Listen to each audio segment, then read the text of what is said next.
जय श्री कृष्णा। श्रीमद् भगवद गीता अध्याय 9 राजविद्या राजगुह्य योग।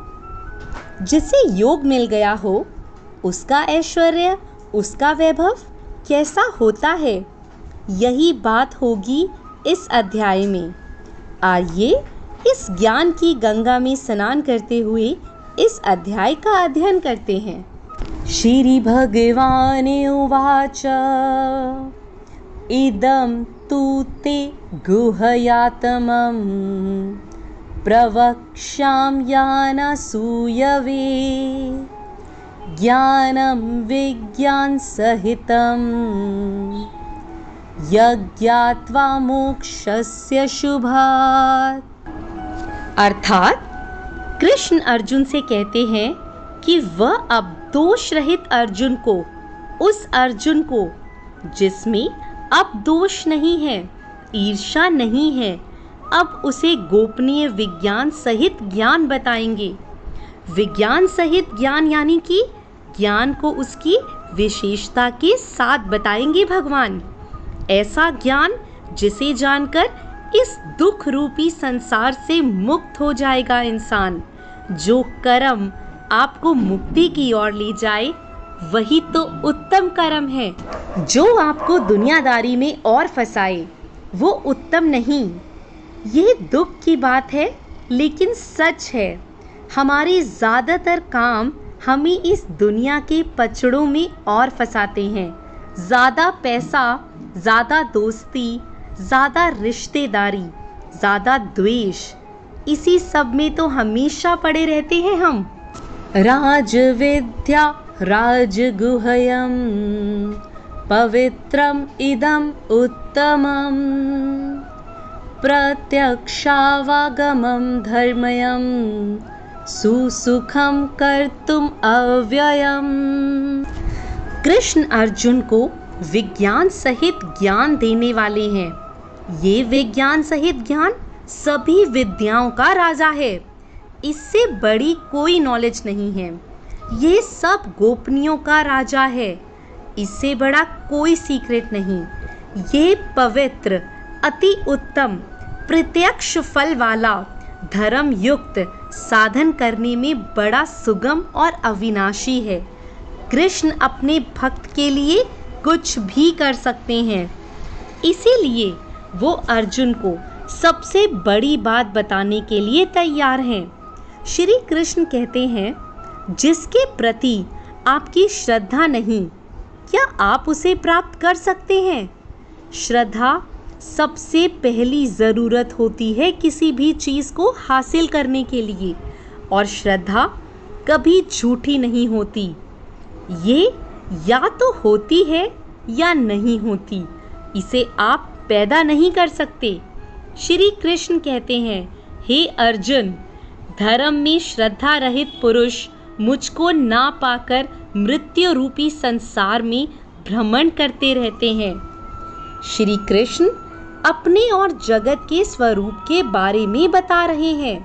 श्री कृष्ण कह रहे हैं, उनके अव्यक्त स्वरूप में पूरा जगत है, लेकिन वो उसमें नहीं है। बर्फ जल से बनी होती है। बर्फ में और कुछ नहीं, सिर्फ जल है, लेकिन जल में बर्फ नहीं है। इस जगत का हर प्राणी कृष्ण में व्याप्त है, लेकिन कृष्ण उनमें नहीं है। नाचा मत्स्थानि भूतानि पश्चय में योगमेश्वरम् भूता भृन्न च भूतोस्था ममात्मा भूत भावना।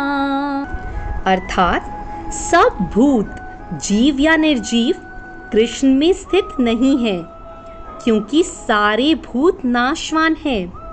इस दुनिया में जो भी है सबकी मृत्यु होती है, तो हम कृष्णमय कैसे हो सकते हैं?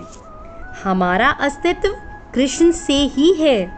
हमारी आत्मा परमात्मा का ही अंश है, लेकिन फिर भी वो हम में नहीं है।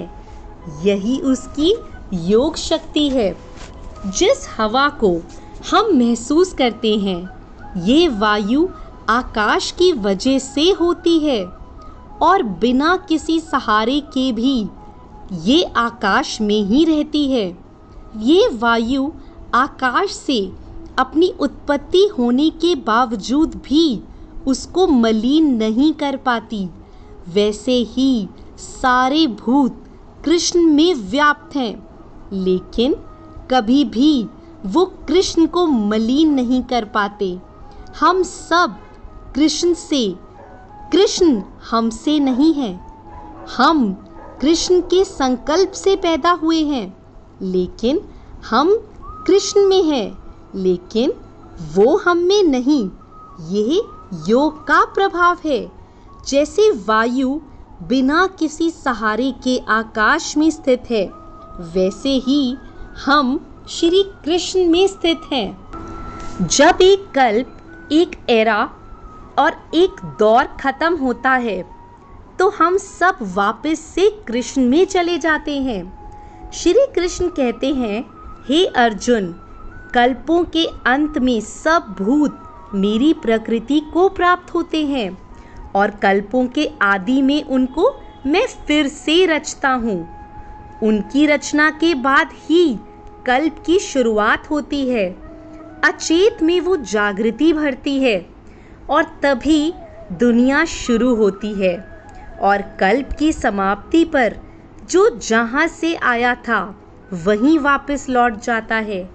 जैसे श्री कृष्ण ने कहा था कि कर्मों से कोई बच नहीं सकता। ऐसा हो ही नहीं सकता कि कोई कर्म ना करे।